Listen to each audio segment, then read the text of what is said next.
Oh man, you guys know the deal. We've got a bunch of social media stuff to do. Trying to get this off before stuff kicks off, but it happens. Every week that passes by, the more exhausted I grow from watching film from every single one of these games. And I'm not even like a X's and O's kind of guy. I watch it just to be able to try and understand why teams are winning and why certain teams are losing. So, yeah. As you can imagine, it's not a ton of fun. It's fun, but I can't let you know that. Why did it record it that way? God damn it. I need to change a couple things. It's about to go live. All right, sound check there. We're good. Hey, we gained. By the way, we gained a subscriber on YouTube. Shout out to the new Broncos boy. I need to fix the framing on this. That was weird. Shout out to the new Broncos boy. We also got a new follower on Twitch, High Self Azim, somebody I know in real life. I'm not gonna say their full name. Shout out to them for joining up. I got to fix something on YouTube real quick. I don't know if it's gonna mess with the way that you perceive it, but I'm just changing the title because, it's episode 200 on record. Like we wrote the number 200 or whatever. We're not famous, but we're getting there. One day at a time. One episode at a time, my fellows. Switch accounts. Here we go. Trying to see what it looks like from the other angle. Alright, back. God damn it. Here we go. Ain't no thinking, no. We are talking only week 4 for this episode, not doing a preview of Thursday Night Football. Picking the Broncos to win and taking the -3.5 because I, for as much effort as I like to pat myself on the back for in terms of straight up picks, apparently I'm killing it against the spread this year. So I am 34-27 overall against the spread, and that is enough to be in the 92nd percentile on ESPN, and won me a little bit of money, like a little, a little bit here and there. I'm a big proponent of betting on as many games as possible. I don't know why people are obsessed with the whole concept of I'm going to bet on 5 games to show you that I'm really good at this. And I'm like, no. If you bet on every game, you hit a couple dogs, you in the end eventually win.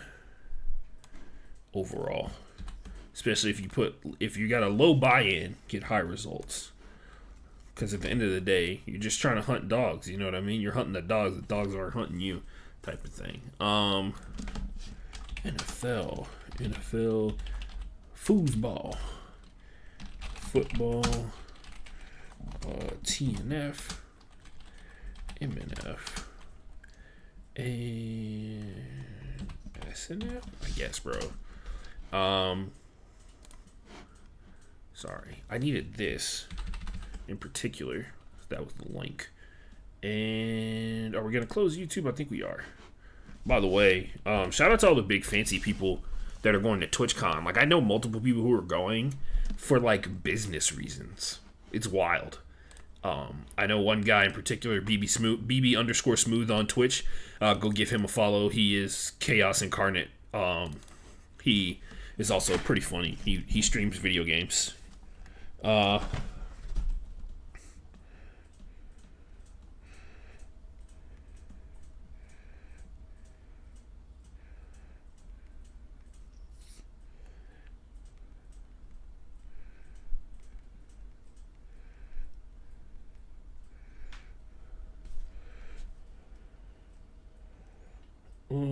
Yeah, anyway, I was having a conversation with somebody about Team USA. So I keep saying it, and I feel like nobody believes that I'm being serious about making Team USA. And I've been very serious about that for a while now.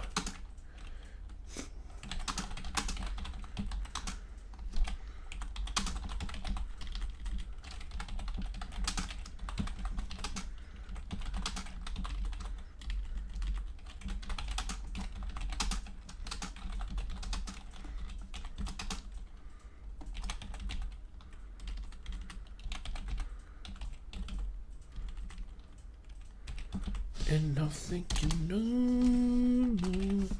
Sorry, doing social media shit. Actually need to open a Twitch creator dashboard because, got to do that. Man, I listened to a podcast today that had with one Katie Nolan, and it was very pleasant, and it was very good to hear that she's doing well relative to her situation. So, obviously Katie is one of the best in the game. So,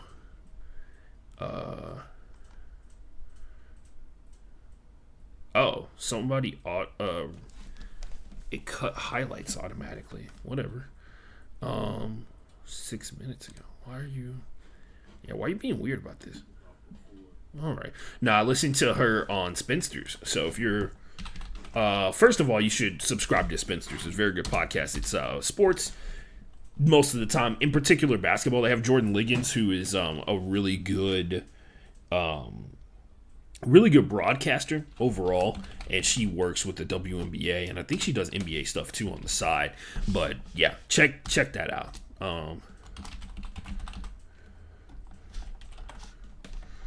Check her out for sure, because she's been killing it. And anyway, they talk about sports, and they do they actually do things that are not super seriously sports type things, which is nice because it's very easy to get washed away in everything that's going on in sports all the time, especially when you sound and talk just like everybody else on the podcast or in the podcast world. So there's not very much going on in terms of being different. And I feel like Spencer's is really different, especially if you're a huge sports person. You do need to listen to people who are actually funny and have a perspective that is stuff that's off the field as well. Yeah, anyway, Spencer's is dope. They had Katie Nolan on, and they talked to her about being a baseball analyst for Apple TV Plus and how she had to learn how to call baseball and how long, and her experience with that as well. Damn, what was I going to type? Oh, Spreaker. Yeah. Let's go. I kind of want to look at my numbers, not sign up, sign in. I want to look at my numbers real quick. I haven't checked those in a while, to be honest with you.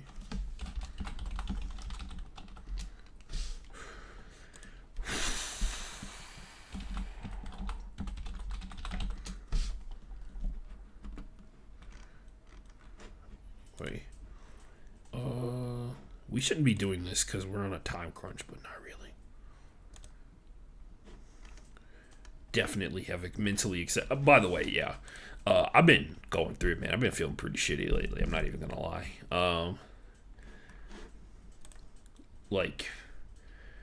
Most of it is due to energy being spent on in particular this version of the show. So yeah, last 30 days. We're up in numbers. Hello. Podcast. Let's see. Oh, look at that. That's good to see. People are back listening again.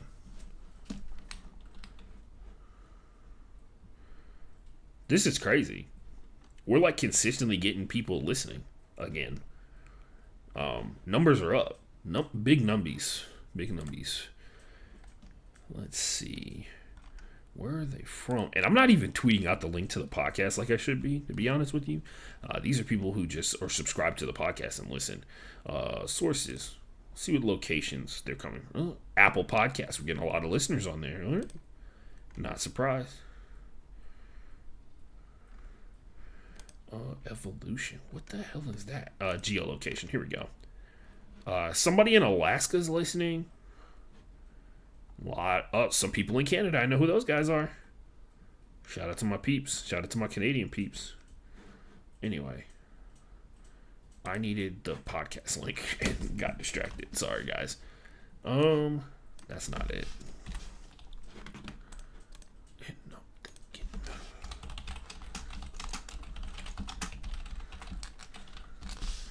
Yeah. If you got any questions about week 4, drop them in the chat.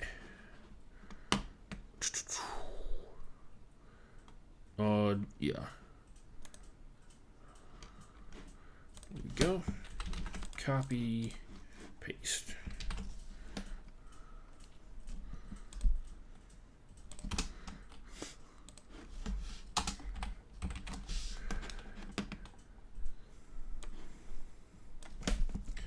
Oh, also, I said something in the group chat filled with football idiots who don't watch the games, and I feel like a dick saying that constantly, but it's just like legitimately my opinion is more informed because I spend the time watching the games, all of the games, not just the teams that I like.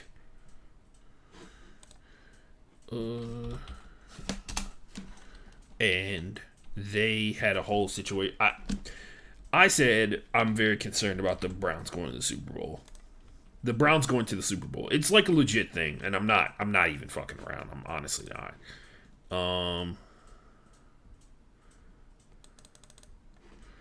Anyway, I'm dead fucking serious about that too. Let's see. Sorry. Tweeting out a bunch of shit, and then we'll get started here in a second. Let those tweets rock on the internet. You know. Thousands and thousands of, well, actually, like, legitimately thousands of followers. I say that, like, ironically, but, like, legitimately across if you add up all of my followers across platforms and accounts, I do have thousands of followers. It's fucking weird. I just wish that, like, a fourth of them would watch the show. That would be so sick. If, like, a fourth of the the thousands of people watched the show while it was live, I'd be a Twitch affiliate by now. But I'm not there yet. We're working on it. We're going to work on it. We're doing better, guys. Stream Manager opened up. Episode 200.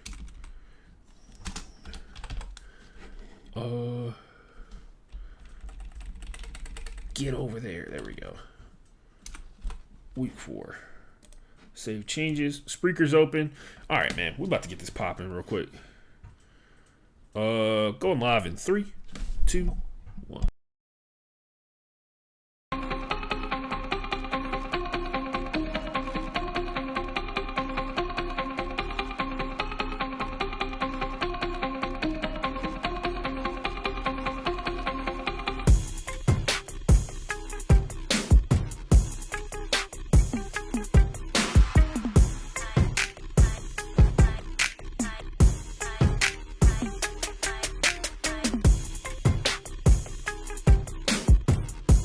Ladies and gentlemen, boys and girls, and everybody else in between, my name is Ashton Gene Lewis.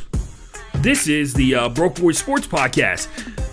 Show that, this is weird. This is episode 200 of the show. It's actually, like, the show's been going on for way more than 200 episodes. I'm just really bad at numbering, and also, before it was on Spreaker for, like, podcasting and stuff like that, it was, just on Twitter. I used to go live on Twitter using the Periscope feature, which I don't think people can do anymore. I should probably, and my next move is obviously going to be, like, hooking up to Facebook Live and also to, Twitter Spaces at the same time. That'd be cool to be able to do a podcast again across that many platforms all at one time. But as of right now, we'll just have to sit and deal with the fact that we're on Apple Podcasts, Spreaker, Spotify, iHeartRadio, Deezer, Podchaser, and pretty much any other place that you go to get information and go to get stuff to check out the show or whatever. But yeah, man, we're back doing it. Bitrate is fucked up again somehow. I don't think that's a thing. Anyway, I will say my internet did go out twice today, which was a ton of fun for everybody involved, specifically me, while I was doing research, because I'm going to be honest, guys, one of the most draining things of my entire week is watching every single NFL game that went down, especially considering I don't get paid to do it. I do it for the ability to make this podcast better. And a lot of things happen in the course of, I do it to make this show better so that I am putting on the best product that I possibly can. And so that I don't sound like everybody else when they come to talking about these teams. Like, for instance, how I think the Browns are a legitimate Super Bowl contender. So, yeah. Look at that. Executive order from President Joe Biden excusing small misdemeanor charges of marijuana. Interesting. It's really weird, especially like if you know anything about American history. Anyway, let's talk about a couple of things before we get to the show. So we got the nuke coming up, and before we get to that, we have to do this portion of it. We do have the games divided up into the 3 different categories. This is what we're here for, which is the games that were like a ton of fun. We have the Snooze Fest category and the Heartbreakers category. If you were tuned in last week, you saw that the Heartbreakers category can take on a multitude of forms for different reasons. Sorry, hate to have the pops blocked when I'm recording the show. That's another thing, too. I got to work on better lighting. As a black person, I have to make sure that my lighting is on point, or I will look like a piece of charcoal on a camera, even though I'm just like a normal person. Anyway, so we got that going on. But before we do that, let's talk about what's been happening, what's been going down in terms of me picking games against the spread and against straight up. So, man, this one hurts because this is probably like, and I realize there's something going on that's actually going to come up in streaks, peaks, and ditches when we get to it, which is a segment about like the highest of highs, the lowest of lows, and somebody on their way to the highest of highs, right? So yeah, we take it from the top, from the spread from spread. I use my ESPN picks, are the same ones that I log into my app and bet on. I'm not going to tell you what I used to bet because I don't get paid by those people. Anyway, rumors going around, DraftKings is about to sign with ESPN. We'll see how that works out, especially considering DraftKings value is about to be the same as like MGM and Caesars as gambling becomes legalized in different states. Anyway, against the spread, we're 34-27. We're slightly up. Straight up, we are 30-30 so far on the season. That is massively impressive for the simple fact that this is the tightest windows of games that people had to pick against ever in the history of the NFL. We'll talk about what that means a little bit later on. But 34-27 puts me in like the 92nd percentile, 93 percentile of all the people on ESPN. Like, I'm picking better than 93% of the people on ESPN. And I have to imagine the other 7% are people who are smarter than me. Like legitimately get paid to watch and bet and gamble and stuff like that. Straight up wise, we're at like 67%, which is not bad. Being better than more than half of the crowd is good. And then, of course, you remember the golden rule about betting. If you're above 55%, you're winning. That 5% is enough for some people to be able to live pretty well off of when it comes to being a professional gambler. So there's that. But yeah, other than that, fantasy stuff, I'm not going to sit here and talk about my fantasy football teams. We do have a segment that, you know what? Don't let me talk about it. Let me show you. Let's talk about the nuke this week. So we all know what the nuke is. It's just got a specific name here on this here podcast and show. The nuke is an individual player that made almost everything that your opponent and everything that every other player on your team irrelevant. They won you your game almost single-handedly in fantasy football. And this week, it was pretty simple because it was the man with the long hair, Hockenlock. TJ Hawkinson, he had 8 catches for 179 yards. He had 2 catches for a touchdown. And if you watch the game, he had the almost damn near perfect version of what you want for a touchdown. And one of them, it was like a 40-yard gain that ended up in a touchdown. So he got points for gaining yards, and he caught the points for the touchdown, right? This was the part of the Seattle Seahawks, Detroit Lions, absolutely insane Game of the Year candidate. It had over 1,000 yards combined between the two teams, and there was 6 touchdowns thrown.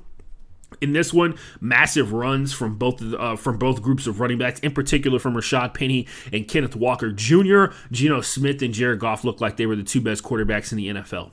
And if you didn't look at the team logos and the uniforms they were wearing, you could have sworn that was the case.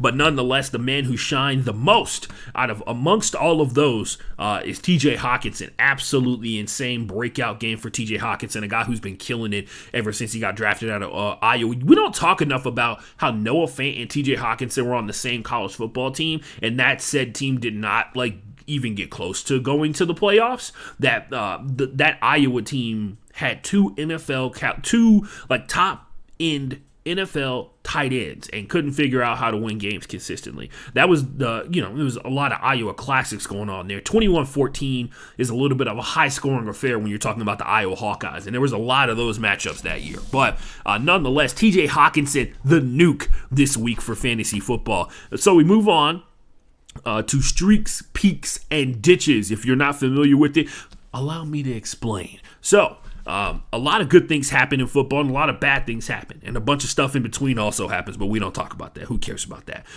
This segment of the show is about the highs, the lows, and the things on their way to being high. So we start off with number 5. It's a ditch. Matt Ryan on pace for the NFL fumble record of 23. He has 9 fumbles in the past 4 games. He had 2 versus the Tennessee Titans. One of them essentially turned into a touchdown because he fumbled it inside of his own 30-yard line, and the Titans got 32 yards and scored a touchdown. And the Colts went on to lose that game by 1 possession. It was by 8 points, which puts them under the average margin of victory this season, which has been 88.5. We'll talk about that a little bit later. But yeah, Matt Ryan is actually on pace to absolutely demolish the fumble record in a single season, because I think he's on pace for like 37 fumbles in a single year, and the record is 23. Apparently, Randall Cunningham tied this record in 2002. It's really weird because a lot of people have a theory about fumbles where, like, if you're a fumble guy, you start fumbling and you stay fumbling your entire career, which questionable at best. Nonetheless, we move on.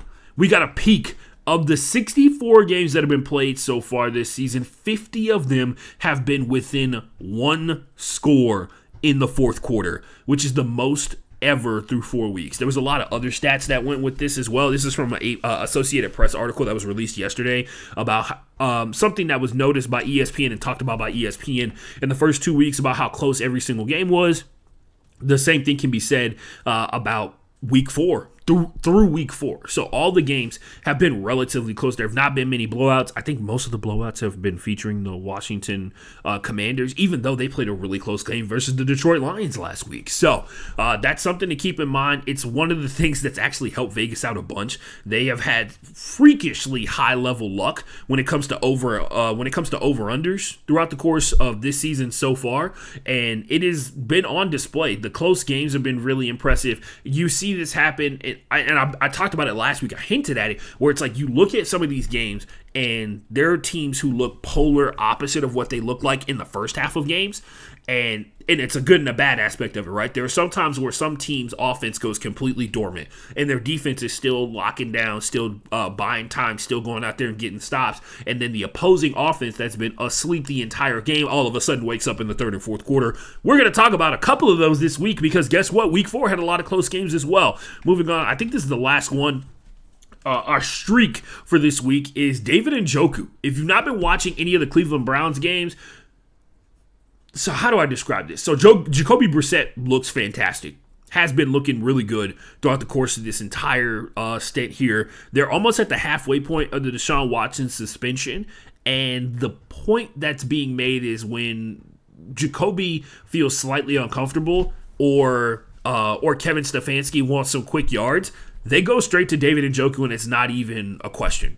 They run the ball with Kareem Hunt, they run the ball with Nick Chubb, and they throw the ball to David Njoku. He's been getting more and more catches. Literally, it goes from like 1 catch in week 1, 3 catches in week 2, 5 catches in week 3, to 9 catches versus the Atlanta Falcons. A lot of them pretty good ones. You can look at some of the ones that have been misses. They've been in the red zone because David, for whatever you have to say, because if you remember Hard Knocks a couple of years ago with the Cleveland Browns with Baker and stuff like that, there's a lot of questions about with Marvin Lewis when was it Marvin Lewis? It wasn't Marvin Lewis. When their coach basically came out and called David Njoku out for dropping the ball all the time. Almost none of the catches that David Njoku makes is he, 1, covered by anybody heavily, and 2, is he more than 5 yards away from the line of scrimmage. Don't ask players to do stuff that they told you that they can't do. Ask them to do things that you know they can do. A principle that Bill Belichick has lived by for quite some time. But yeah, that's our streaks, peaks, and ditches for this week. Very, very, very good stuff there. David Njoku, David Njoku, if you don't have him in fantasy, if you got people who are just like straight up not paying attention, and you're in a PPR league, David Njoku's the guy. Go get him right now. Like, legitimately stop listening to the show and go get David Njoku right now. We're going to take a quick hydration break. When we come back, we'll start talking about all the games that happened this week, and we'll dice it up. We got to chop it up a little bit. I got some games that I got a lot of things to say about. I got some games I don't have too much to say about. You know what I mean? When we come back, we'll figure it out. Humble Beliefs by Christina Gukic, 3 minutes and 8 seconds. We'll be back.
And we're back here live on the Brook Boys Sports Podcast. I'm Ashton Gene Lewis. Hopefully everybody was able to hear that last audio segment that we just did. Anyway, that's not my job to be technical. Oh, wait. All of the jobs are my job. Let's move on with our lives. Let's talk about some things. Let's talk about some food. Let's talk about some foosball real quick, huh? Take it from the top. So we got Snooze Fest. Obviously, we talk about the bad games, the boring games, and get them out of the way early. So I'll tell you why I put each one of these in this category. The Packers and the Patriots played each other. The line on this was plus 10.5, and I destroyed the button that was under New England Patriots because not on Brian Hoyer's watch are they going to lose by 10.5 points. You know what I mean? We know a couple of things about each one of these teams. By the way, the Patriots have found another top-tier cornerback after J.C. Jackson has left. I don't know how they keep doing it. They can't keep getting away with this, but they obviously can. The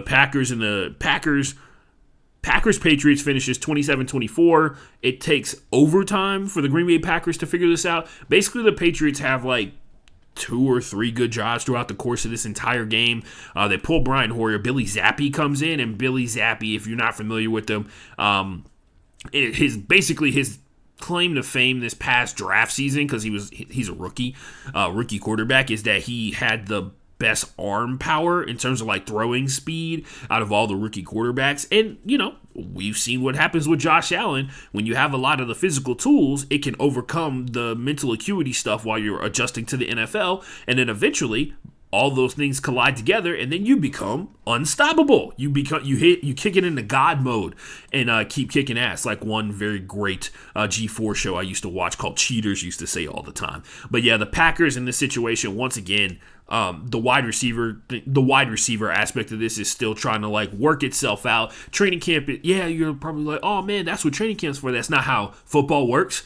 You figure out who's going to step up and who's going to perform in big games and big situations and key situations throughout the course of games early on in the season, which, by the way, should be putting the Packers in the back of your mind in terms of teams that have the most room to improve and can actually improve because of the talent that they have. You can sit there and add the Packers to this list, which will make them deadlier down the course of the season. Like, that's an important aspect of this to focus on and point out, because there's a lot of these teams that are not playing well right now. Because guess what, guys? It's week 5 of the season, right? It's week 5 of 17. These teams are going to change and from where they are now, which is the frustrating part when you hear people talking about like, oh, the Buffalo Bills going to the Super Bowl. It's like the Buffalo Bills could literally have everybody on their team get hurt, which guess what? They're in the midst of a massive rash of injuries. Their injury report came out yesterday, and it almost took up the entire space that is allotted for an image on the tweet box, and stuff like that. Anyway, that is a big aspect of this. The Patriots come out, they play high-quality defense like they have been playing early on in this season. They have been doing a really good job, and a lot of it is not centered around them being able to generate pressure, but Matthew Judon is still doing the thing, which I'm sure the Ravens are super ecstatic about, because they are a team that just had to sign Jason Pierre-Paul off the street this past week, so we'll see what he's able to do this week. But nonetheless, Packers, Patriots, ends up with the Packers, who have the ability to come up with one more clutch drive than the Patriots. Both of these teams you should be highly concerned about. Both of these teams have a lot of room that they could potentially show in terms of developing as a unit, as a team towards the end of the season. Now, Mac Jones is going to come back at some point, and it'll be interesting to see if what the situation is the way that I'll phrase it. Because the Packers are in a situation where the next guy up thing ain't happening at the quarterback position. But the Patriots, you never know. It's whoever goes out there and does well. A la Jonas Gray. Remember him? Way back in the day. Anyway, Vegas Raiders. Hold on a second. I got to do this thing where I check and make sure people can hear me. Yeah, cool. Anyway, the Raiders played the Broncos. This was super boring. The score was 32-23. A lot of it was the Broncos struggling mightily throughout the course of this game. And, man, this has become a thing. Like, I'm sure you guys are fully aware of it, where, Nathaniel Hackett is taking a lot of heat for how poorly the team is performing overall, especially considering the defense seems to be, or had seemed like they were in the upper echelon of the NFL. And they showed that through the first 3 weeks, because they basically were out there buying time until the offense could put together like 2 good drives and be able to win the game. But they're very quickly getting into this category of team where, like, oh man, if you score over 21 points, we cannot compete with you, right? Like, that's basically what happened to them on Sunday Night Football versus the 49ers. The Raiders go out there, tune them up 32-23. Most of it is the fact that Derek Carr has been slightly inaccurate early on in the season. A lot of it is also Derek Carr knows where to get the ball to get the playmakers going, and he's been getting it to Devontae Adams and Mac Hollins, and they've been making stuff happen. They also the Broncos got demolished by the run game, which, by the way, kind of becoming a thing. Like, the run game is back for a lot of teams in the NFL this season. The run game is coming back. Josh Jacobs had a killer game. A guy who's in a contract year, right? A guy who has been much maligned by some of the fans and heavily questioned and scrutinized in terms of his consistency, and his injuries have been something that have racked up and affected the Raiders' ability to be successful throughout the course of the last couple of seasons. Anyway, Raiders go out there, they do their thing, they tune up, defense plays relatively well against a bad offense as of right now, right? Nathaniel Hackett's still trying to figure it out, but the Raiders are a team that I've thought, based off the first 3 weeks, once Derek Carr's accuracy gets a little bit better, because some of this stuff is like miscommunication, misreading of where wide receivers are going to be, and then also like Devontae Adams beating people on short yardage routes as opposed to further and further down the field, something that they're going to have to add to their game, which is why Mac Hollins has been so important. Mac Hollins has done a really good job of catching deeper passes down the field. The Arizona Cardinals took on the Carolina Panthers. I'm going to tell you this right now. The streak continues. So apparently this is the first time the Cardinals have ever beaten the Panthers, like in franchise history. The other thing with this is, remember that thing we talked about a couple of weeks ago where Matt Rule has never beaten a team, or has only beaten one team in his time in the NFL. He's literally 2-25. Or 2-26, well now 2-25 against teams that have scored over 16 points in a game versus the Carolina Panthers. Which, by the way, like, guess what? That's how you get fired. Which seems like, based off of what I've seen the first 4 weeks of the season, that looks like it's happening no matter what. Because, and this is the weird part about it, I feel like the offense has been doing a really good job of masking the fact that Baker Mayfield apparently is the most inaccurate quarterback in the NFL. I mean, go back and watch some of the misses that he has had between him and Robbie Anderson, who Robbie Anderson, we should be thankful every day that he does not fist fight Baker Mayfield in the locker room, right? Like that's a real thing. It's been a problem, and it continues to. It's boiling up, and I can't imagine what it's going to be like when they're like 2-7 halfway through the season, right?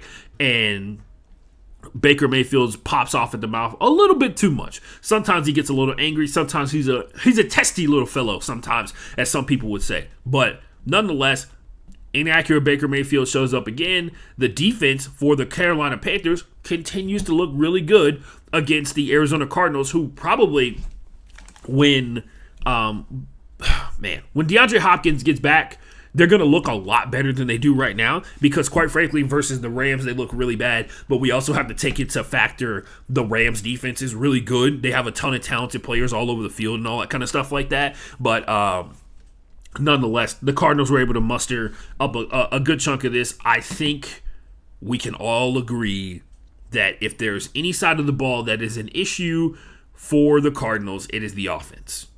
The defense is doing their job, and when they fail, it is a product of the terrible situations that they get put in by the Cardinals offense, which is sometimes a 30-second 3-and-out. Dead serious. That's what it really comes down to, man. Back half of this game, the Cardinals really turned it on. It's good to see when the offense plays their best late in the game, which is what happened in this one. They scored almost all of their points in the fourth quarter of this game. Other than that, it was relatively close. The problem is with the Carolina Panthers, they rarely can put together 3 plays in a row that are successful and are for positive yardage, but they have also spent a lot of time utilizing play action to get wide open, like to get Baker Mayfield a clear line of sight further down the field. They spent a lot of time dealing with some drops by wide receivers. You know what I mean? That's a real thing. But nonetheless, you feel like there's wide receiver talent for the Carolina Panthers. They're just not connecting with Baker Mayfield. And maybe that will improve throughout the course of the season, because once that improves, it'll make Christian McCaffrey's job a lot easier, right? Like less runs that he has to go out there and be dependent upon. But nonetheless, I'll point this out. The Panthers, when it comes time to run that damn ball, they be running it. And I don't mean just Christian McCaffrey. I mean, they tell you that they tell you exactly what they're going to do, because for some reason, they have the utmost faith in their offensive line to go out there and push up the field. And it has worked a good chunk of the time. It really has. The Giants defense, that Giants game in particular, was a real close one, back and forth, a lot of back and forth, mainly because the Panthers offense couldn't complete a pass for like the first 3 quarters of the game. But once they started completing passes, the Panthers offense was able to move up and down the field. Legitimately, it could come down to like Baker Mayfield just needs to be a game manager and Christian McCaffrey just has to be the focal point of the offense, which is terrible because we all know what the situation is. The second that happens, Christian McCaffrey's going to get hurt, and it'll be detrimental to the Panthers because, you know, for as good as Chuba Hubbard is, Christian McCaffrey is like a next level generational type running back. And to have your offense, well, you know, have your offense centered around one person is one thing. If that one person is getting hit every single time that they touch the ball, which is not the case for most quarterbacks, but it is the case for every single running back in some way, shape, or form, it is a factor in terms of how successful you can be. The Panthers looked bad in this game, and it was mostly the offense's fault. The Giants and the Bears played each other, and I'll leave you with this one stat, and we're going to move on because I don't have time to waste on Giants versus Bears. Tyrod Taylor appeared in this one. Daniel Jones was hurt in this game, did not return. He has been at practice, and he took all the first-team reps today, so he should be good for this weekend. But, maybe get used to looking at Tyrod. We'll see. 20-12, the Giants move on to get the dub. The Bears lose another one in pretty embarrassing fashion. The Giants and the Bears are top 5 in the fewest passes attempted this season. So, if you've been listening to Pardon My Take, Big Cat has been talking about how Justin Fields is on pace for the fewest passing completions in a single season because of the style of offense that the Bears are running. That does not feature like a super dynamic next generational level type running back, right? Like Khalil Butler blew up, exploded in a game versus the Texans, who are probably the worst rush defense in the entire NFL. So he did what he was supposed to do. David Montgomery's back in practice for the Bears. That should be good to have both of those guys back. And sorry for all the people who picked up Khalil Butler and used money for the waiver wire to get him. I would imagine that if you're a smart head coach, which as of now, we have to assume that it's the situation with the coaching staff for the Bears, right? They've taken the ball out of the hand of the person that they, for some reason, whatever it may be, don't have faith in, and put it into the hands of the person that they do have faith in, and that's Khalil Butler and their ability to run the ball. That is shockingly impressive considering that the Bears probably had one of the worst offensive lines in the NFL last season, and that affected Justin Fields' ability to be successful. Also, when you're fully aware about the wide receiver talent issue, that makes sense that you want to run the ball a ton. Nonetheless, the Giants have made it really clear what they want to do as an organization. They're on the Saquon plan. They want the ball in the hands of the best player on the field, and they believe that is Saquon Barkley, and I am hard pressed to disagree. You know what I mean? And one thing I've noticed, and when I've watched all of the Giants games this season, I feel like somehow, and maybe it's because they're utilizing the run game to kill time on the clock as well, which gives the offenses that they're going up against less time to get more drives in to run the score up on them. And the defense is playing pretty well. Like, the defense goes out there. Most of the drives are taking a long time before they got to move on with their lives. You know what I mean? Most of the drives on offense are taking a long time before the defense has to get back out there. And, conditioning and the ability to get a good amount of rest on the sideline is a factor. I don't care what you say about their NFL players and they should be able to run from sun up to sundown. I don't think that's a legitimate perspective on how you should view any person ever, or any professional athlete ever. Everyone gets tired.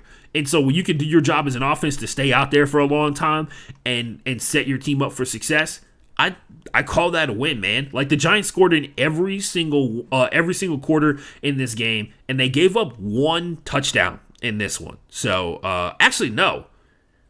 Yeah, sorry. They gave up no touchdowns in this game versus the Bears. Everything that the Bears scored was a field goal.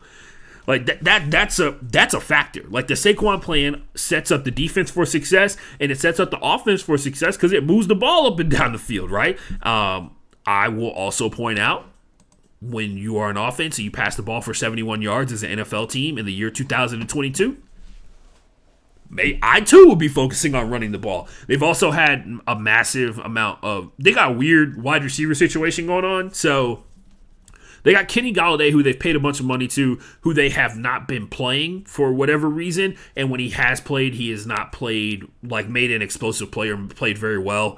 Interesting that Brian Daboll would take that approach or whatever, trying to get him to quiet quit, I guess, or whatever. Kenny Golladay also allegedly, from what we've been told, recovering from an injury, right, from this offseason.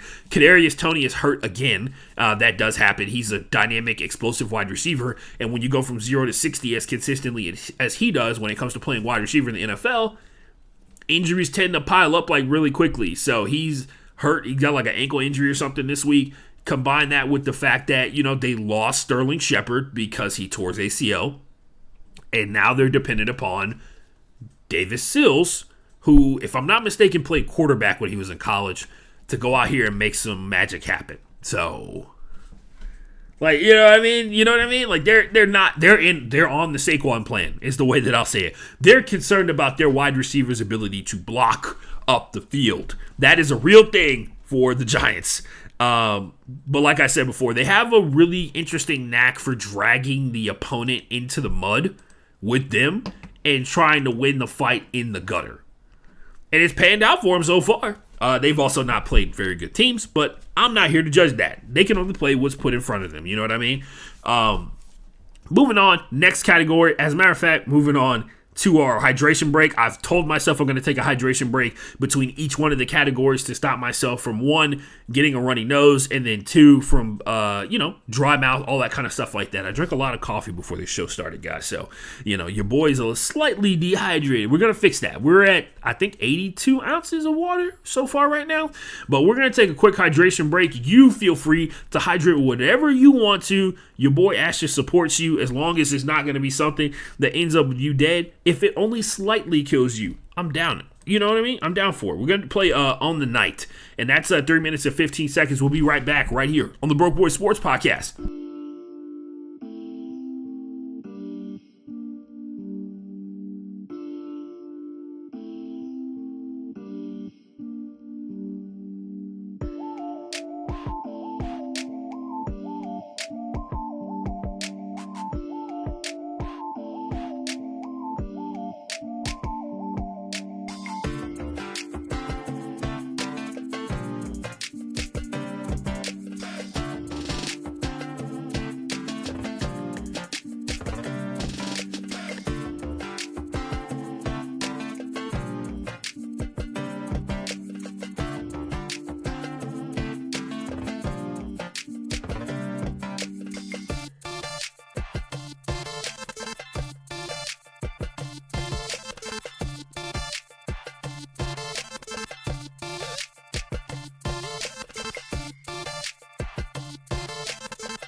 That was On the Night by Christina Gukas, who provides all of the music for this here program.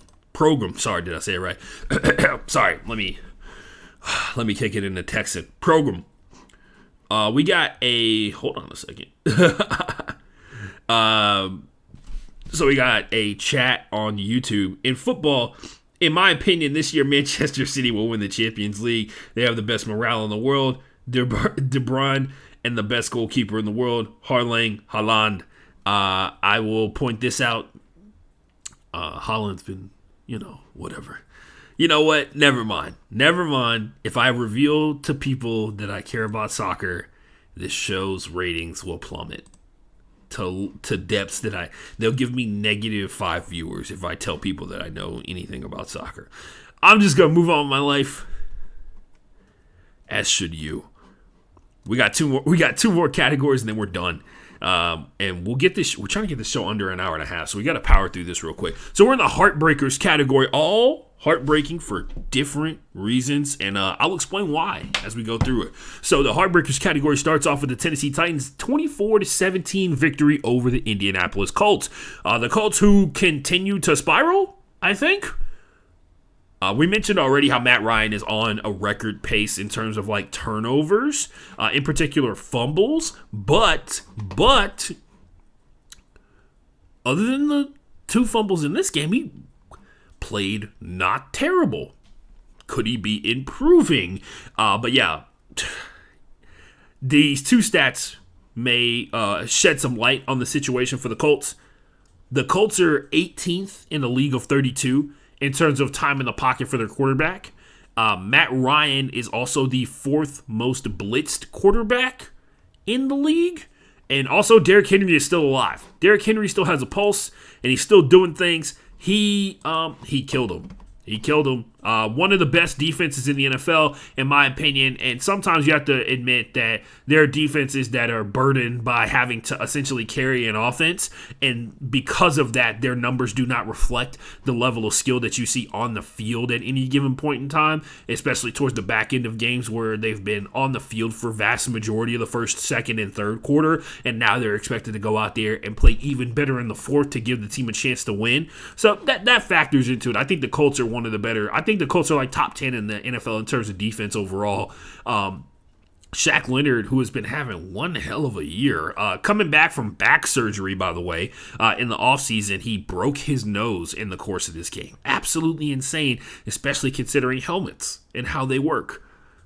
That's how violent the NFL has been this season. We've seen some hard hits this season, ladies and gentlemen. The Tennessee Titans seem to have, well, not seem to. We know what the situation is. The Colts wide receiver situation is very, very much not towards the middle of the league and not towards the top. It's way below average. We're talking about Ashton Doolin. You know what I mean? We're saying that name a lot the last couple of weeks when we talk about the Colts. But Pittman is back, and that quad injury still affecting him. He's been looking pretty good when he has been playing. But the cornerback situation continues to persist for the Tennessee Titans. The consistency at the cornerback position has also persisted as well. This is a good first win for the Tennessee Titans in the AFC South because it looks like the South is going to be a little hairy this year, especially considering the Jacksonville Jaguars may or may not be one of the top pressure-getting teams in the NFL. They play the Texans this week, so that'll be fun for everyone.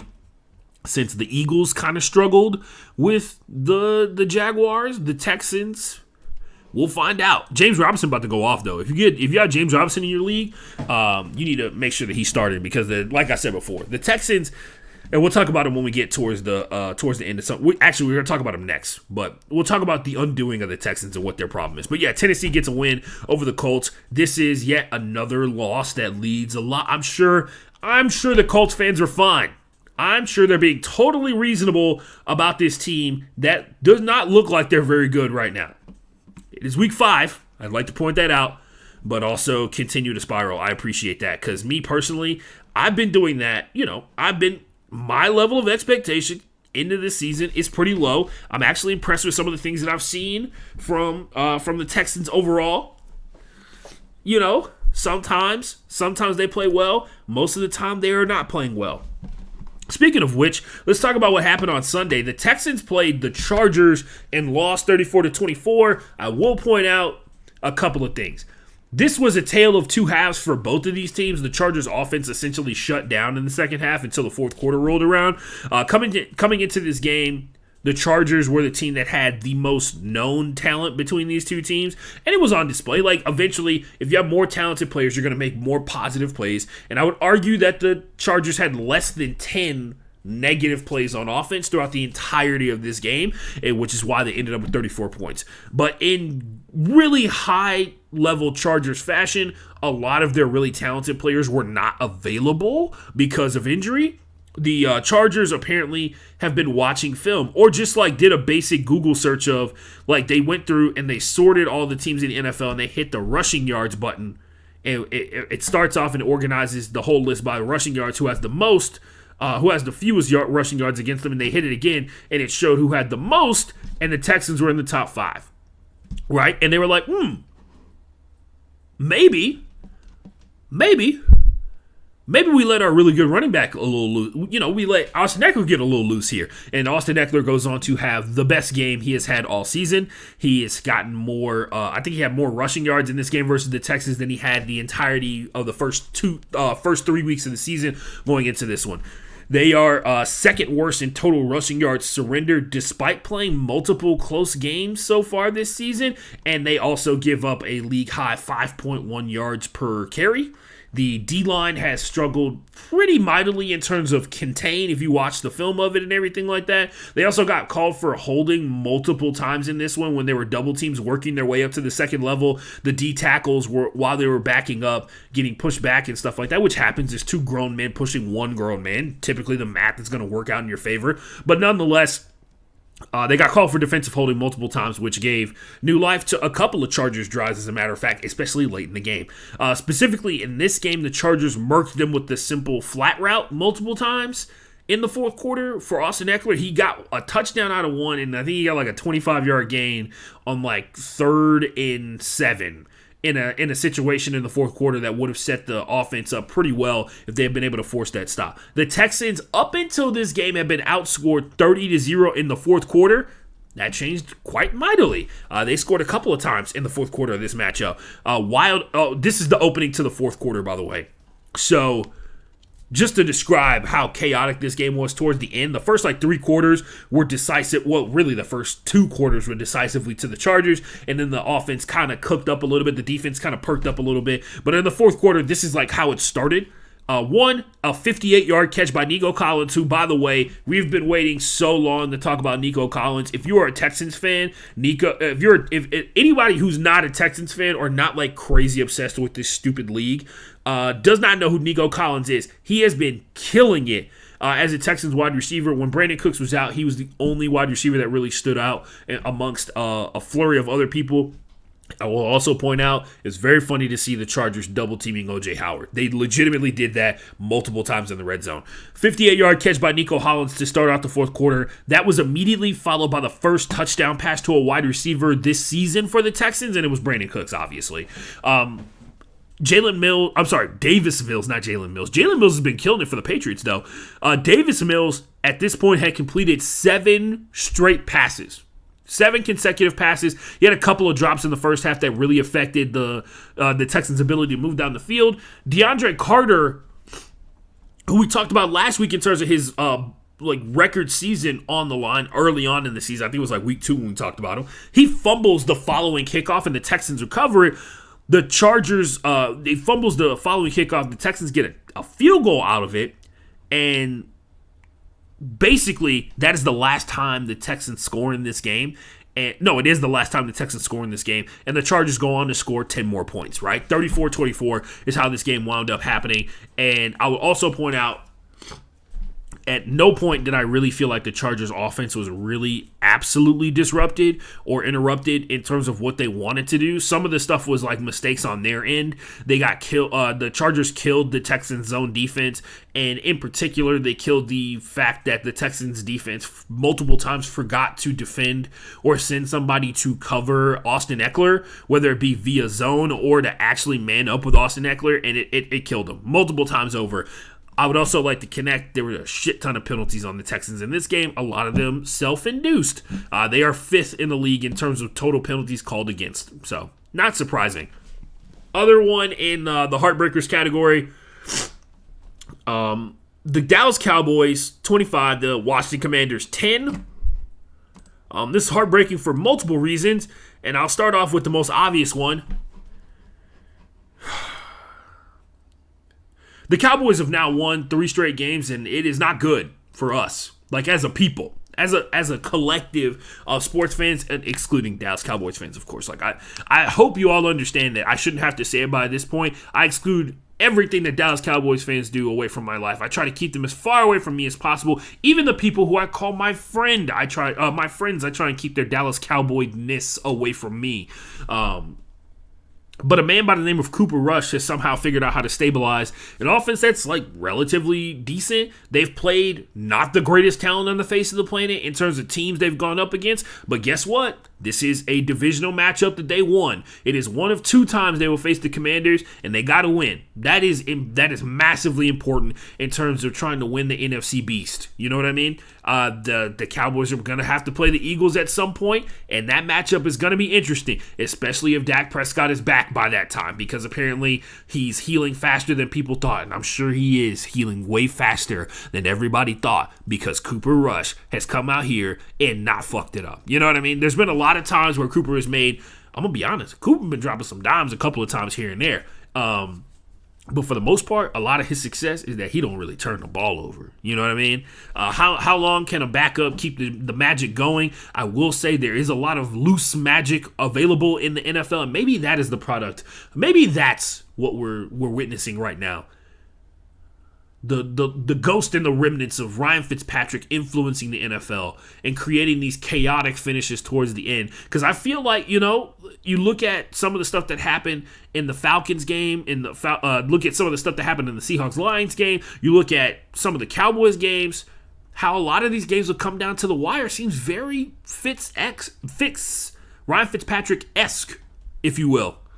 Maybe, just maybe, he's still looking out for us on Thursday Night Football, because he is an analyst on Thursday Night Football. But anyway, yeah, Cooper Rush does the thing again. Carson Wentz also does the thing again. He got murked in this one. It was pretty easy.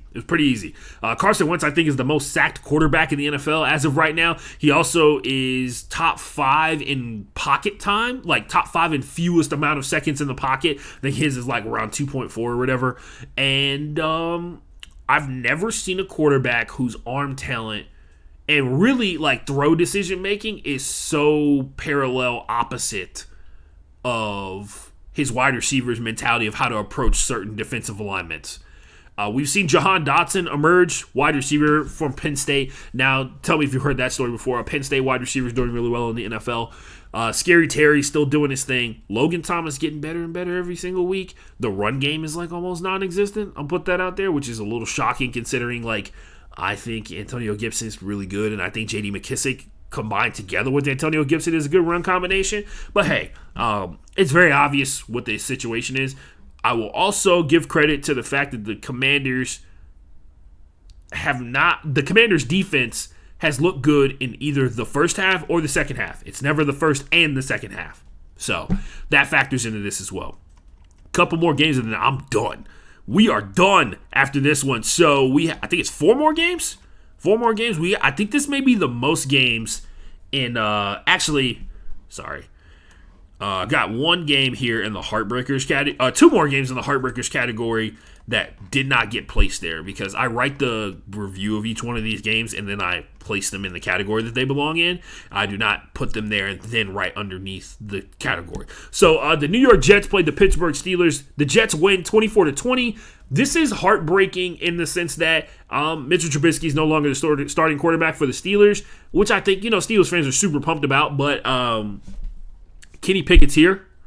And it's time to find out. You know what I mean? It's time to find out what the deal is. I cannot think of a worse opponent to start off a rookie quarterback against than the Buffalo Bills in the NFL this year. But hey, I'm not Mike Tomlin. I don't know. He works in mysterious ways. His magic. He works in mysterious ways. But the Jets in this one, Zach Wilson actually had a is this the guy kind of game where like he kind of put it together a little bit, you know what I mean? I will also point out, I feel like Joe Flacco could have done some of the similar things that were done by Zach Wilson in the course of this one, but that's neither here nor there. Zach Wilson is like 12 years younger than Joe Flacco. Actually, hold on. How? I gotta find out now, guys. I'm sorry. Let me check real quick. Zach Wilson's age, I think it's 22, right? 22 or 23? 23. Joe Flacco. Age 37. Yeah, so 14 years. I was off by 2 years. And I was joking about how big the age gap between them is. Anyway, Zach Wilson, 14 years younger than one elite quarterback, Joe Flacco, who I'm sure is just really thankful that he doesn't have to be sore on Monday from throwing the ball that much. Anyway, the Jets go out there, put up 24 points, and against this Pittsburgh offense, which is it better than what Ben was providing last year? Not so much. Anyway, the Jets defense shows up, plays well, and gets a couple of stops in this one. The Steelers defense does their thing and do what they're supposed to do. They get a mad pressure on Zach Wilson throughout the course of this game, and kind of, 24 points ain't a lot of points. But anyway, I'm sure you all had a ton of fun watching this game. I did not. It was heartbreaking because it seemed like maybe Mitch was going to have a second shot at being pretty successful, and that's not the case. That's not the case. That's not the case, guys. But yeah, I think it's time. A couple of things have to be redetermined. I'd just like to remind everyone this situation with Kenny Pickett taking over now puts all of the wide receivers and tight ends basically on a reset in terms of who has what value, right? We've talked about this before where, like, if you're a rookie quarterback or a backup quarterback, you spend time with, like, the second and third string wide receivers and spend time, like, passing the ball. That's how Michael Gallup got to where he is with the Dallas Cowboys, because he was one of the wide receivers when Dak was a backup that he used to throw to all the time, so they had a better connection than the starting wide receivers overall. I think we all need to, maybe Kenny Pickett will use some common sense and be like, man, Chase Claypool's really fast and really tall.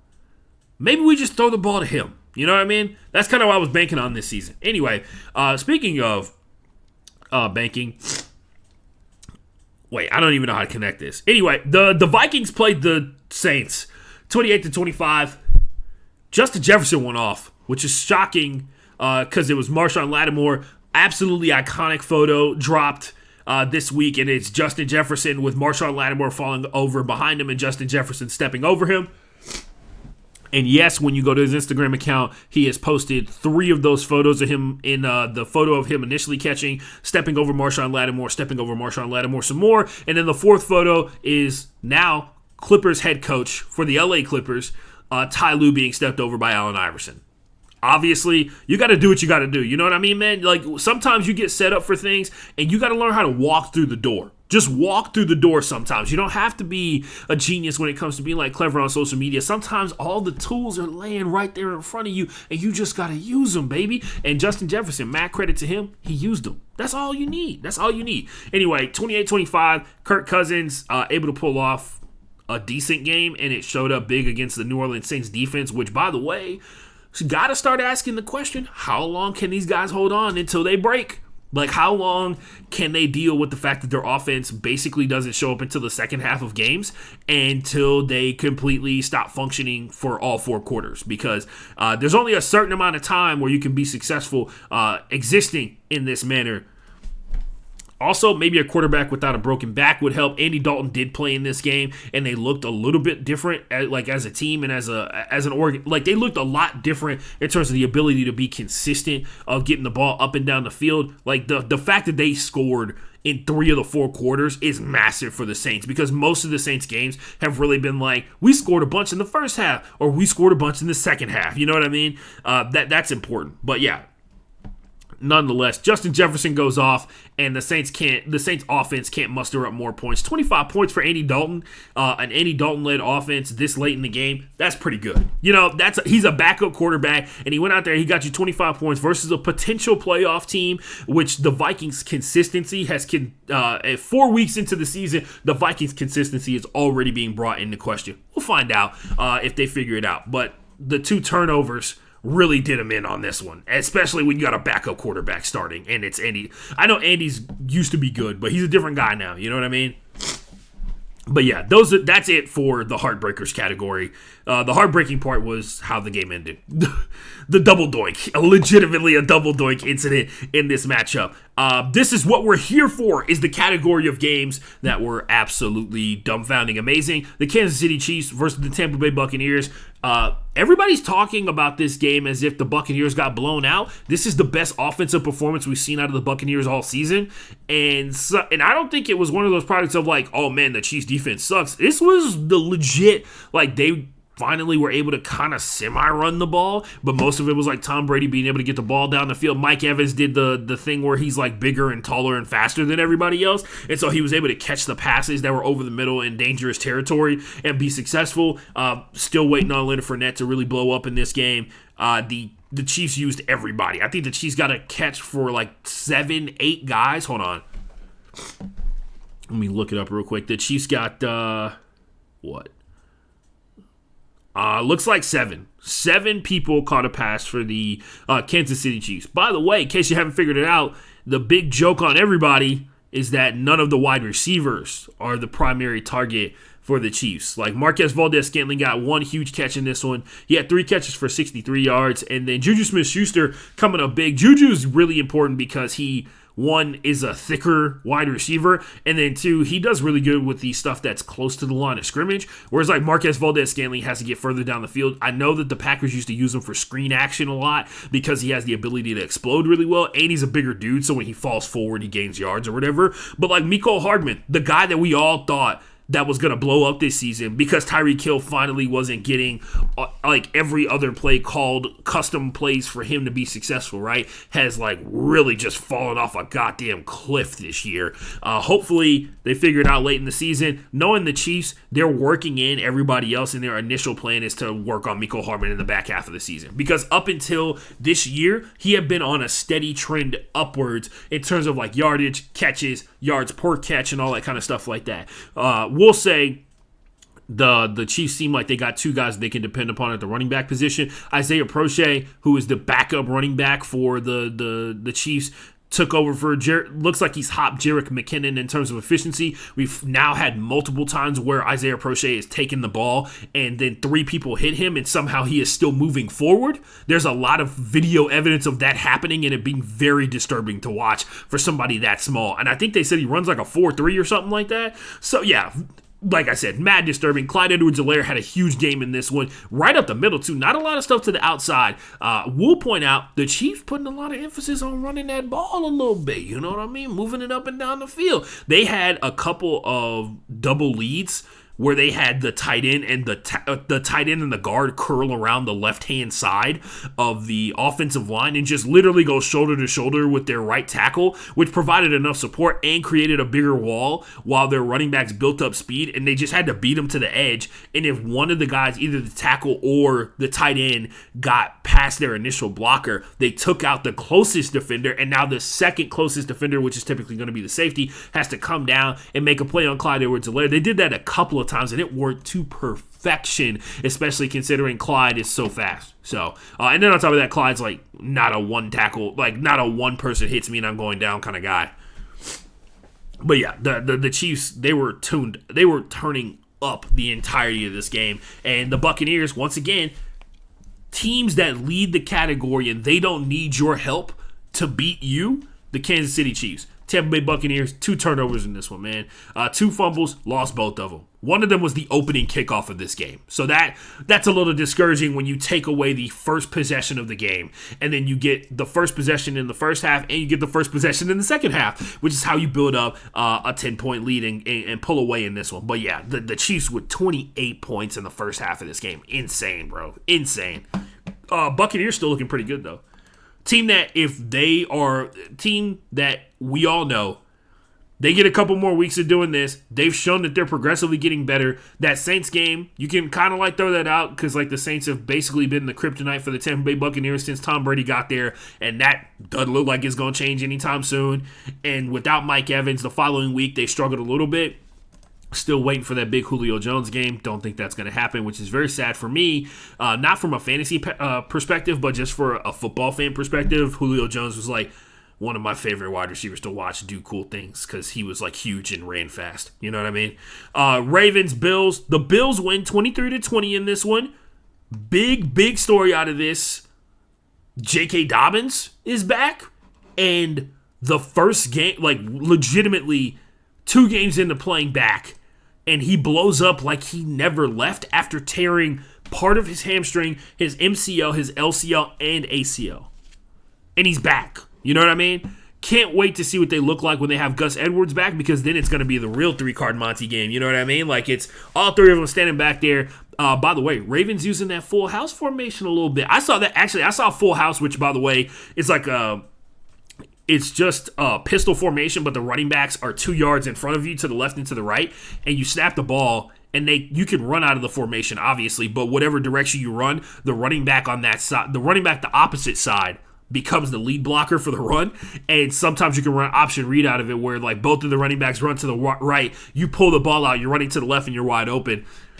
Really difficult for people to tackle. I don't know if you guys heard this or not. It's really hard for people to tackle Lamar Jackson in open space, let alone like have to also deal with the fact that J.K. Dobbins is a legit threat to be able to carry the ball and make things happen, right? Like, that's a huge problem for any team that's going up against the Ravens, and it feels like slowly but surely they're getting the pieces back in place, because Lamar is still out there throwing that ball like a true quarterback. Despite what other people will try and convince you about Lamar Jackson, they got shut out in the second half of this game. But we saw in this matchup, and we saw in their game versus the Dolphins, like Lamar clearly is the most complete, like he's the most complete version of himself as a quarterback right now, where he's like right down the middle on the spectrum, where like the running quarterback's on the left-hand side and the passing quarterback's on the right? He's right down the middle, which makes you think that as the Ravens get healthier, because they have other guys that are coming off IR and that are coming off injury and stuff like, or coming off the PUP list, and Gus Edwards, you know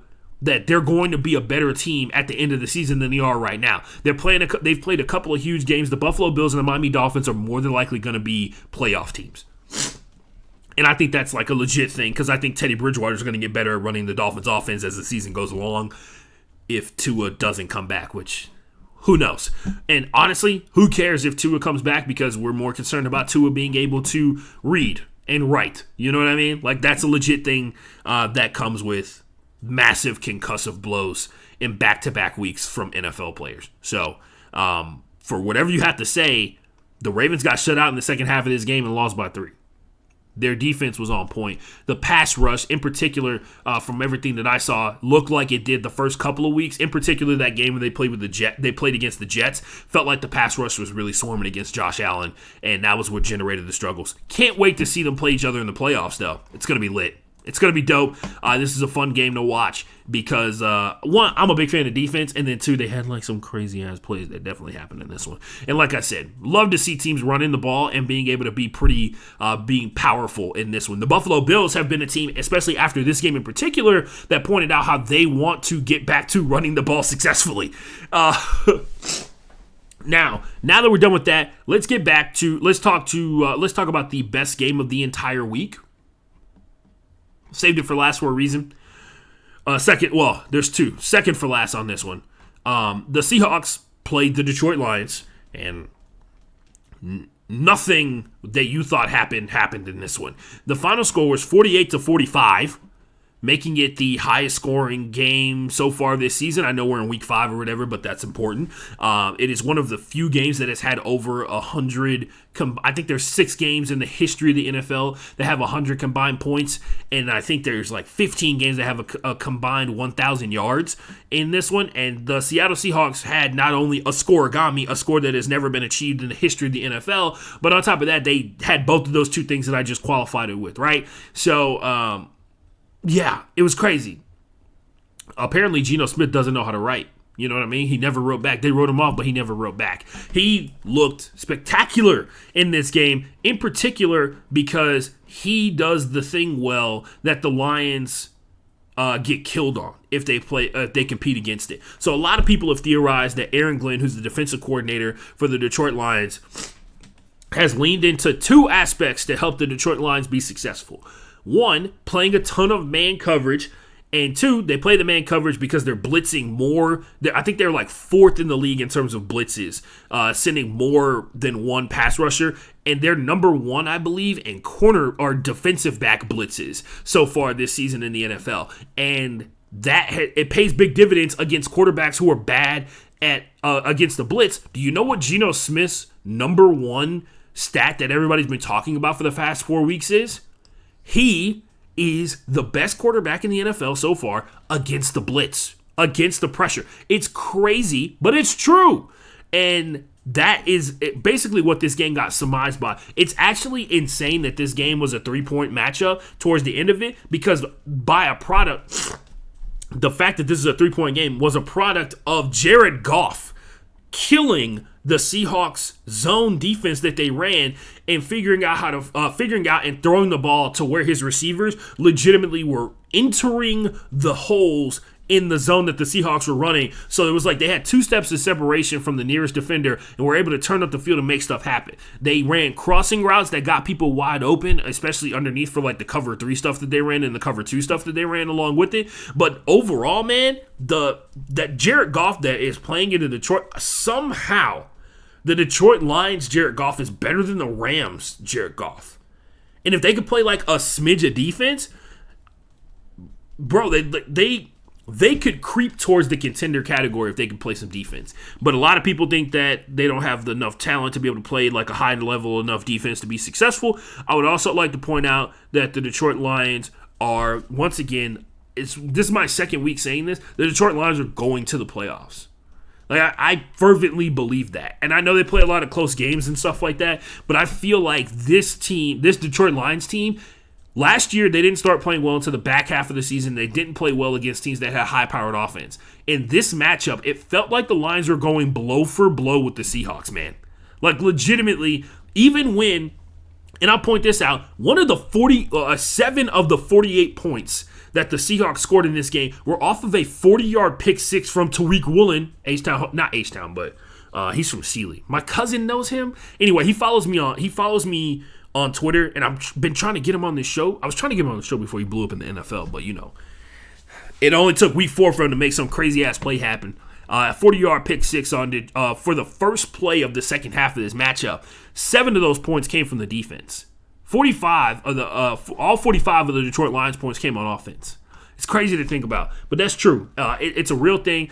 Side note in this one, DK Metcalf, hardest flex of the NFL season so far.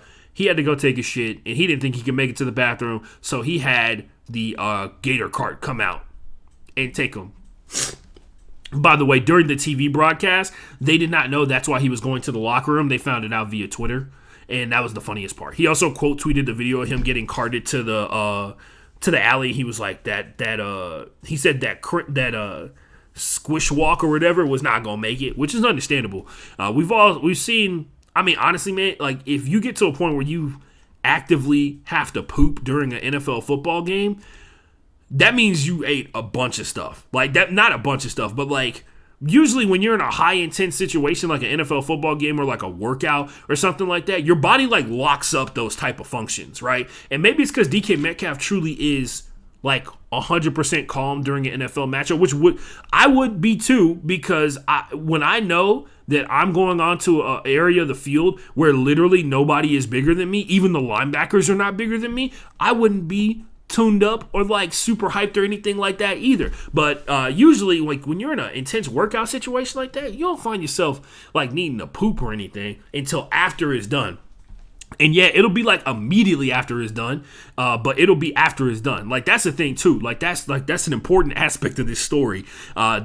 Basically, he was in the middle of a workout and had to go take a shit, and I think some of us can relate to that. Others of us cannot. I will say there's a lot of stoppages on the sideline for offenses and defense, obviously.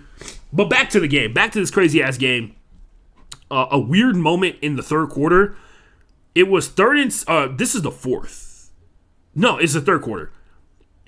It's 3rd and 16, 31 seconds remaining in the third quarter. The Seahawks are up 31-23. The Seahawks are trying to convert this to take to increase their lead.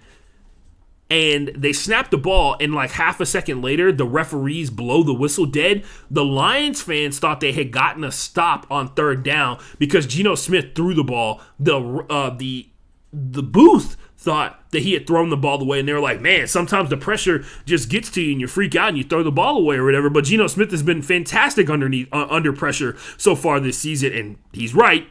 Geno Smith has been fantastic. There was multiple times where the Lions sent 6 people and somehow 5 people magically blocked all of them. You know what I mean? Or 5 people were able to block 6 people in the course of this game, which is kind of crazy to see. But Geno's timing was like immaculate on a lot of these releases and throws. And some of that has to do with how good his wide receivers are. Like Tyler Lockett being a tactical genius in terms of like location on the field. There was one play where they sent 7.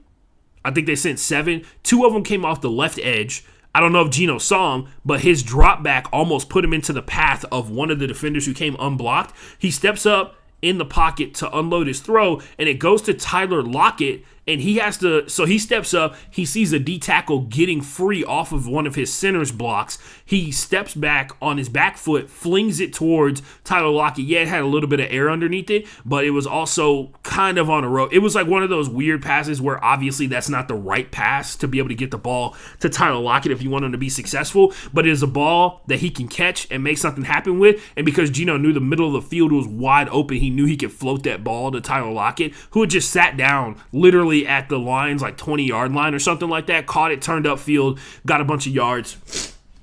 That subsequently turned into a touchdown because I think Tyler Lockett got it down to like the 3-yard line or something like that. But that fake third down play, or that third down play that the Lions thought they gotten a stop on with 31 seconds in the third quarter, they blow it dead. The fans are booing. They're like cursing and all this kind of stuff like that. They took the camera, put it on everybody that was at Ford Field, and then the next play, Rashad Penny runs it in for a touchdown, and the Lions fans are chanting bullshit. Well, like literally bullshit, bullshit, bullshit while they're kicking the PAT, and it was really funny. A lot of Lions reporters also came out after the game and they were like, dude, they literally blew the play dead. It wasn't something that happened during the play. They had already started blowing it dead, and the Seahawks snapped the ball because they probably thought they were running out of time on the play clock or something like that. But it was a stoppage of play because there was an issue with the clock, like with the game and the play clock not being correct. So they felt like they got robbed on that touchdown, but in actuality, it was a mistake going on upstairs that they had to fix that prevented them from getting a quote-unquote defensive stop, which they weren't. Like, Geno threw the ball away to no one after killing them on the blitz vast majority of the day. Anyway, 2 plays later after that crazy touchdown run from Rashad Penny, who tore it up in this game, absolutely killed it. 2 plays later from the Detroit Lions, after they got the kickoff, and then the Detroit Lions ran 2 plays. One was a pass. One was a pass. They got inside of like the 10. They got inside the Seahawks 10-yard line off one pass. They throw it to Josh Reynolds on the second play. He does like the hard, like I caught the ball in front of me and I know the DB is behind me and my arms are fully extended while I'm in the air. And he's like, I'm just gonna squeeze the shit out of this football, and hopefully when I land, it doesn't pop out of my hands. He lands, holds the ball completely still. The DB like climbs up his back, tries to punch the ball out. He's just death staring the ball down. It was a really good example of what hand strength looks like in the NFL. I thought it was really cool. Like I said before, a lot of disturbing things happened in this game because Seahawks keep fucking around like this and they might be able to do something. You know what I mean?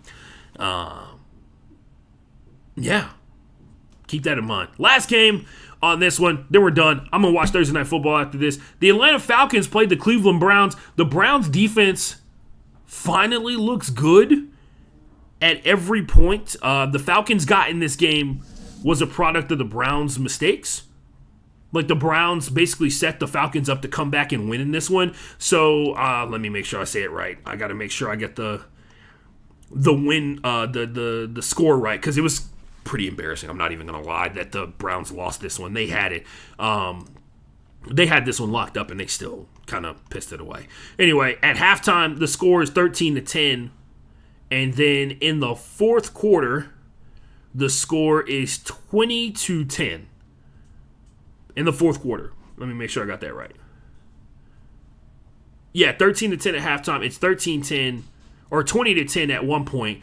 And then the Falcons, utilizing their big brain,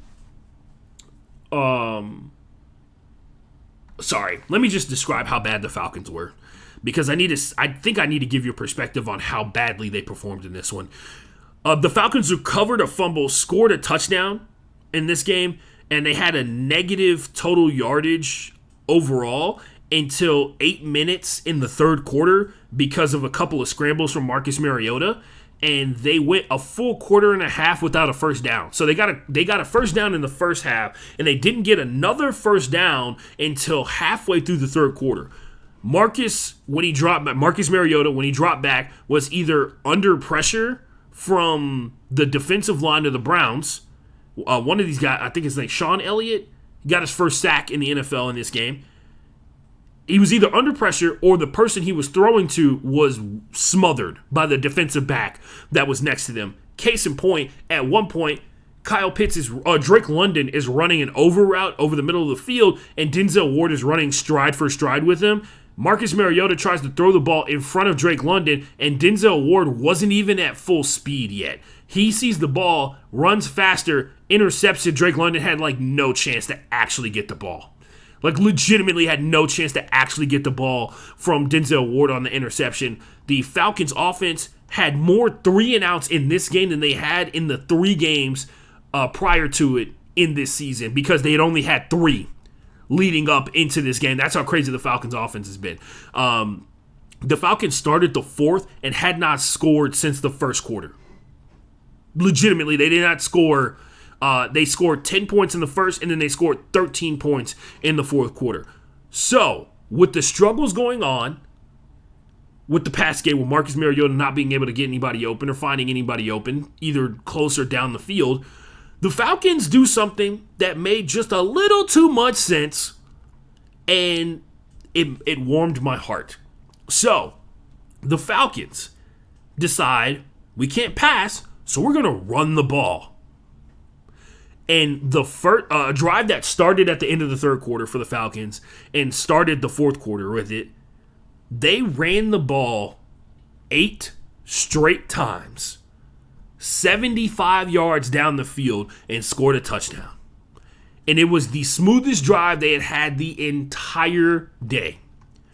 I would also like to point out they got 145 yards of rushing yardage in 3 drives in this game, all led by a running back by the name of Travis Huntley. If you're wondering why you haven't heard that guy's name, it's because he got called up from the practice squad this week for the Falcons. Had a career day, got his first touchdown, a career high in rushing yardage and carries, because out of that drive that was 8 plays long, he carried the ball, I say 7 out of the 8 times. And honestly, Cordero Patterson is on IR now because he got pulled out of this game. They let him back in towards the end. He got 6 yards on a carry or something like that. So if you're looking for another running back, Travis Huntley might be your dude, because the Algier guy has really been struggling a little bit, the rookie.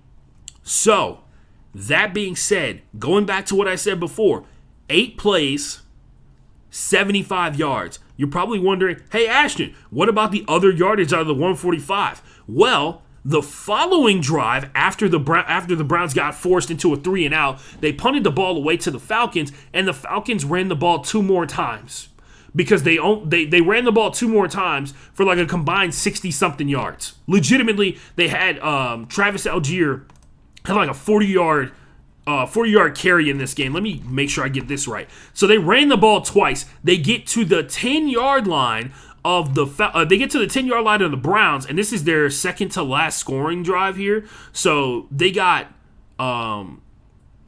this is the drive that they pulled off. Cade York kicked the ball off. It was a touchback. Travis Algier runs the ball to the right side for 5 yards.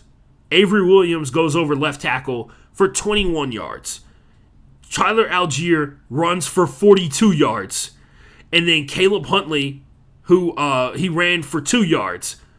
Marcus Mariota fumbles a snap. Marcus Mariota throws an incomplete pass to Keith Smith, and they settle for a 21-yard field goal in what should have been a touchdown, because this was on the Cleveland 2-yard line initially. They ran 3 plays from the Cleveland 2-yard line, and they ran 1 play from the Cleveland 4-yard line and could not figure out how to get it into the end zone. That's what we're talking about here.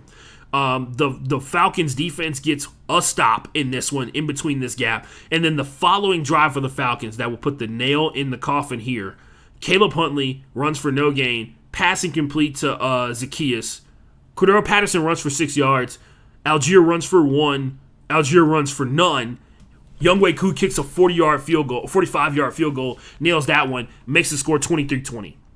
And the Browns get down to the Browns get the ball back, and the defense for the Falcons steps up again somehow. And they get the best 2 defensive performances in back-to-back games they have had probably in 2 years, because they sacked Jacoby Brissett, and then the next pass he threw was intercepted. Insane game. 23-20. That game, that score is highly deceptive. That is insane.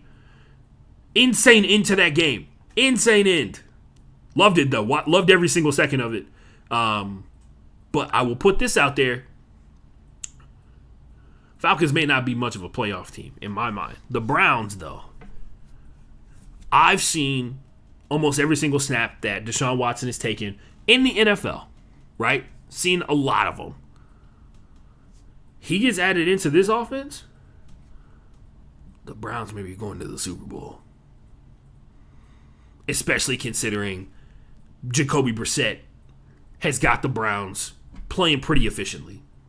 Like, legitimately playing way above what you expect from a backup quarterback, but Jacoby's pretty experienced. Jacoby be out there. The first touchdown of this game was Jacoby Brissett on a rushing touchdown from like 10 yards out, by the way. He juked out 2 defenders and jumped over a tackle to land into the end zone. He is playing better than I've ever seen him play, and they're just not getting the plays that they need, back-to-back plays, right? Like, they're getting good play here, good play there. They're getting good drives at the beginning of games. They're running the ball really well, and then the back half of these games, they're letting teams back in, because this is exactly what happened with the Panthers. This is exactly what happened with the Jets, and this is exactly what cost them this win versus the Falcons, man. It's insane how the Browns should be undefeated right now. We'll see what happens as time goes on. But our newest subscriber, our newest follower, High Self Azim, I'm not going to say your real name, but shout out to you for following, man. I appreciate it. I really do. And Azim puts in the chat for the first time ever, if Ashton has 1 million fans, then I'm one of them. If Ashton has 1 fan, then I'm that one. If Ashton has no fans, that means I'm dead. Mad respect, my man. Mad respect. I really appreciate you hopping in the chat and having a good time. You know where to hit me up at, man. Thanks for hopping in and listening to me talk about football for a little bit, because football is actually going on right now. So anybody who chose to listen to me during the game, I really appreciate it. On that note, ladies and gentlemen, we out of here. We are out of here. If you need to reach me, hit me up about anything that's sports related or whatever. I have a bunch of research to do before we do the show tomorrow for the Friday show, and I'll be on it. I really will. Let me know what the deal is, what any topics, any questions you want answered on the show. I will do that. We have best of the best, worst of the worst. All the segments will be back tomorrow. I will have a media suggestion. I really do. If you listen to the beginning part of the stream, you know what the media suggestion is. Moving on with our lives and with our time. Make sure you wash your hands, wash your ass, drink some water. You know what I mean? And do good. Do good. Follow me on Twitter, FB_playbook. Follow me on Twitter at TheAshtonJ. Follow the pod at BrokeBoyPod on Twitter. Follow me on Instagram at TheAshtonForever. And, get me one step closer to that $100 million contract, baby. And also, we added a new objective. It's to get sponsored by Mountain Dew Energy, because I drink way too much of those on a daily basis. So I need them to be free in my life. Anyway, I'm out.